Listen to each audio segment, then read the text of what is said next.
Buongiorno everyone, welcome back to the Magpie Channel TV. It's match day, Brighton, 5:30. Join us for the live watch along at 5:20 on the Magpie Channel TV. We're going to talk a bit about the Brighton game soon. We're also going to discuss the transfer window because that has now shut, unless you're in Saudi Arabia. But the English transfer deadline is now closed. We'll talk about that in a minute because it's all about the juiciness, the big one. Are you ready? Is it sinking in yet? Is it? It is a little bit for me, to be honest, now that the Champions League fixtures have officially been announced. Let's just dive straight into all the juicy goodness of Group F, Group Def fixtures. Group Def for them, maybe. We're topping this group.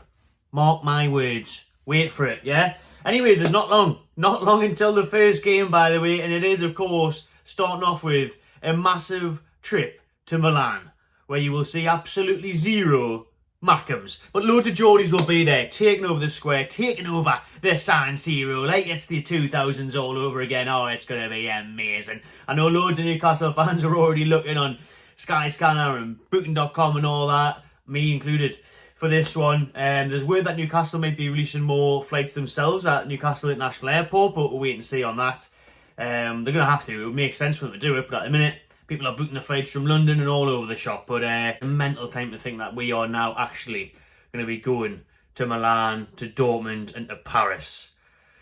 So it still actually hasn't sunk in even though the fixtures are there. I don't think it will until I'm there or until we see the Champions League at St James Park and hear the anthem. And even though it's going to be near on impossible to get tickets, even for me, I've got people messaging me on Instagram already. Oh, Mike, can you sort the Champions League ticket out? Can I sort you one out? I can't even sort myself one out yet. Right? Hopefully I'll manage to get inside the stadiums, but regardless, we will be there for the vibes, for the square, for the drinks, for the atmosphere. Don't you worry about that. There is loads of Champions League content coming your way on the Magpie Channel TV, the Champions League Channel TV. Anyways, let's get into it then. The first game is away at AC Milan on Tuesday the 19th of September. Bit of an early kickoff, British time, 5:45. So people are going to have to be booking on in a little early finish from work, maybe, or they're going to be on a mad dash from that 5 p.m. finish, or whatever it is you do for a living. Book the whole couple of days off, to be honest with you. Book the Tuesday off so you can build up to it and get hammered all day and enjoy yourself, and then the next day for being hungover, I'd recommend it. So the first game, obviously, starting off in Milan. How iconic is that? Like, you literally couldn't write that, could you? You could not write going to Milan the first time. It's so synonymous with Newcastle United's Champions League past, the 2-2 draw at the San Siro. That was against Inter. Now we're playing the other side, AC Milan. So really excited to get over at the San Siro. Face 7 times winners, AC Milan. Obviously Tonali going back there. Botman turned them down. It's going to be electric, that one. And then after that, we'll just welcome the little old Mbappe to Newcastle. St James's Park will welcome Paris Saint-Germain, the French champions, to the tune in match day 2. 8 o'clock off of that one, so that's going to be unreal, isn't it? 8 o'clock at night at St James's Park on Wednesday, the 4th of October. So what a way to start October that is. PSG at home.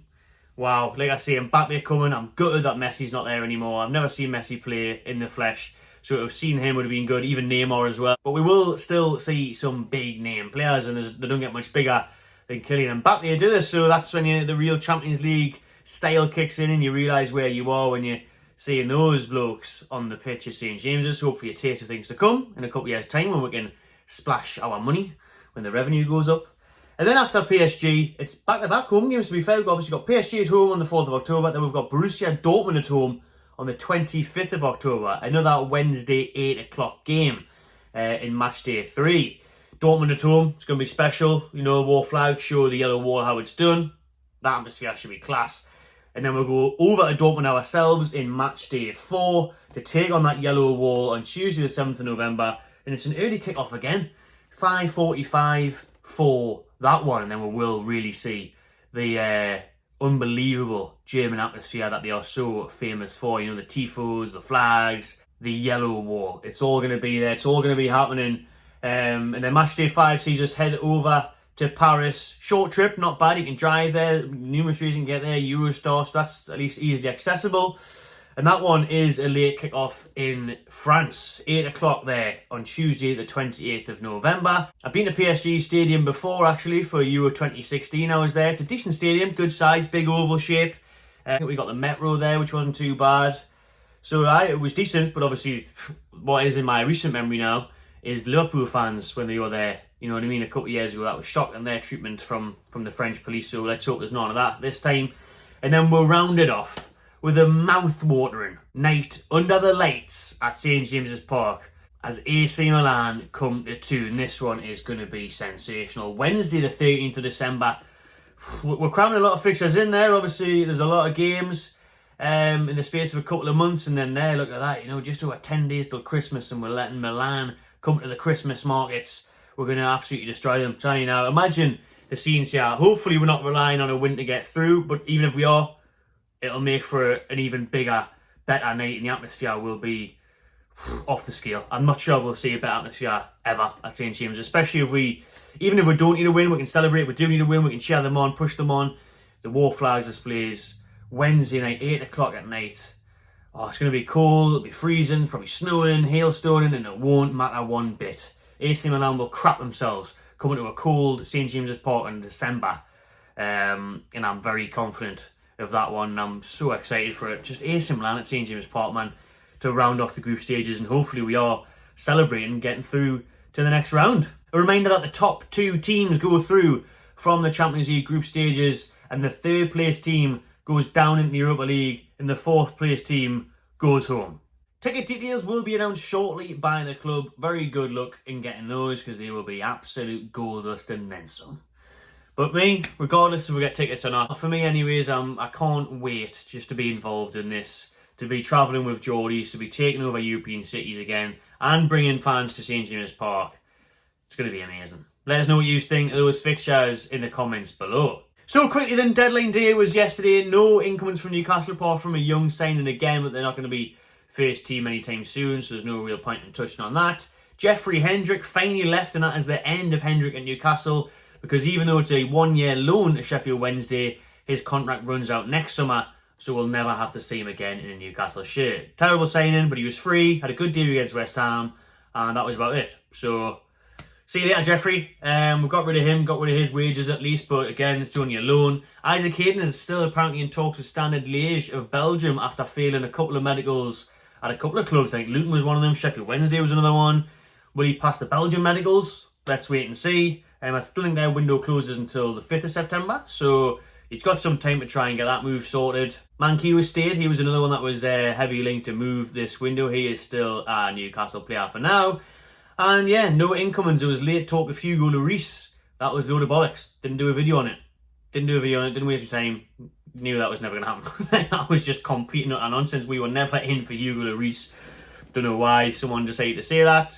Load of nonsense from what I'm hearing from my sources. So aye. No incomings, but the very good window for me overall. I was talking to Pete Graves last night. He commented on our Instagram post. 9.5 out of 10 for Pete Graves from Sky Sports on this window, because he said Eddie Howe got everyone he wanted except one. I then asked Pete who was the one we're missing out on, and he said wait until January. So for me, that'll be a centre-back, Tapsoba, Silva, one of those. And then, yeah, so it has been a solid window for me as well. I think, you know, bringing in Tonali and Barnes are top-class signings, especially Tonali, but then Barnes adds great depth and great goal contributions.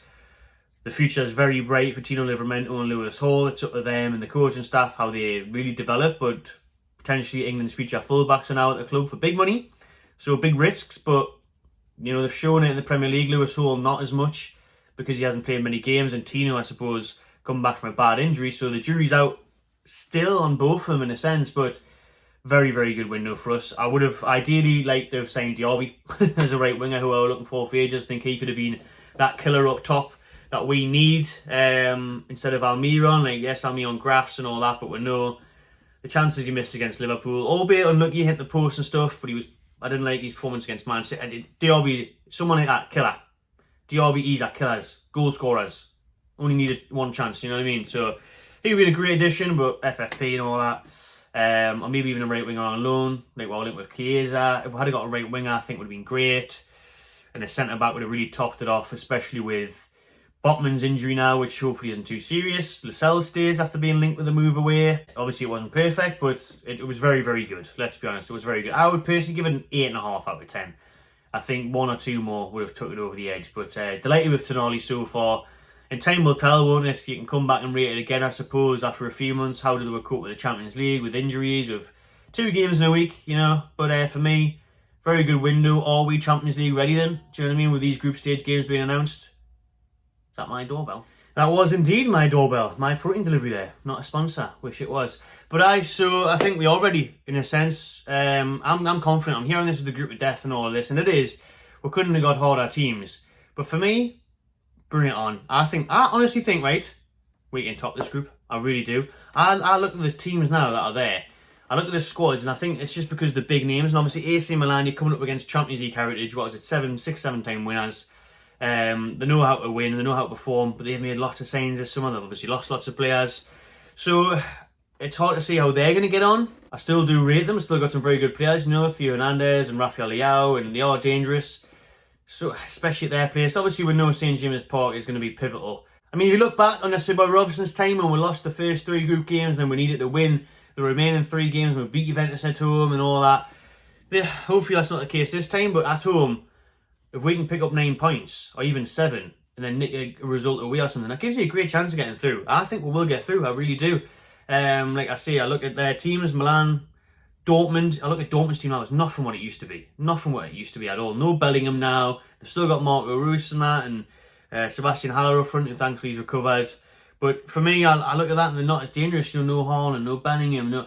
I look around the players at age, and I seen them, they drew last night, I think. So they're not as good as what people think they are, just because they're big household names. But I think a few of these sides have lost big players, and none other than the next team I'm about to mention, PSG. Yeah, no Messi, no Neymar. Will that benefit them? Because they didn't do that good with them, to be fair. But they've signed some good players as well. They've got some youngins now and stuff. So it's hard to say, because a lot of these teams currently are changing. Transfer market's just happened. They're bedding in new players, new styles, but just the same as Newcastle. You know, we've got threat now. We've got Barnes off the bench, Wilson, Isak rotates, Tonali in the middle, you know, Livermento and Holt are coming to the side. So we are more than good enough to get out of this group. More than good enough, more than ready for me. And I'll be disappointed if we don't get out of the group, in a sense. They dropped down to 3rd, Europa League. It wouldn't be that bad. We could enjoy some Europa League random trips and go on and try and win that. You know what I mean? That's a big statement, but could we go on and win the Europa League if we got knocked out? You look around at them teams, I think we could. Love to beat Liverpool in the final, AJT. Yeah? Liverpool in the final at Dublin. Imagine that. But no, I don't want to imagine that. I want to imagine the Champions League success instead. But yes, I think we're ready. Well, this video's been on a lot longer than I thought, so let's quickly talk about Brighton. Remember, watch along at 5:20 this evening. Kick-off is at 5:30. No Joe Linton, no Botman apparently. Definitely no Botman, I think, but Joe Linton hasn't really trained this much either, so will Elliot Anderson come in? Will Sean Longstaff come in? I'd love to see Elliot Anderson come in and be brave and go for it. Will we see a different starter this time? Will Almiron still start? Will Murphy come in? Will Barnes come in? Who knows? It's an interesting one. It's a tough one, because De Zerbi, when Brighton's on it, are fantastic, and they've got some top players in that team. So it's going to be a really tough game. I'm just going to make this one quick because it went on a long time. I'm going to say again 2-2. I'm going to go for a 2-2 draw. Wouldn't be the worst result, because I look at it and I think, just don't get beat. 3 games in a row would be looking at defeats now. You don't want 3 defeats in a row heading into that international break. 2 weeks until the next game.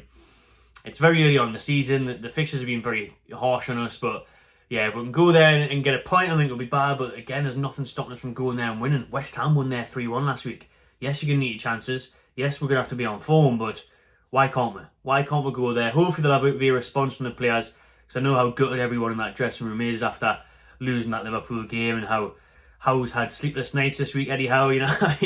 So, because of how that game ended, and he knows he cocked up a bit. So let's get a response today, boys, and let's bring some points back to the tune. Drop your comments below what you think the score will be at Brighton. Watch along at 5:20. Get involved in that. Subscribe to my channel TV, and I'll see you this afternoon.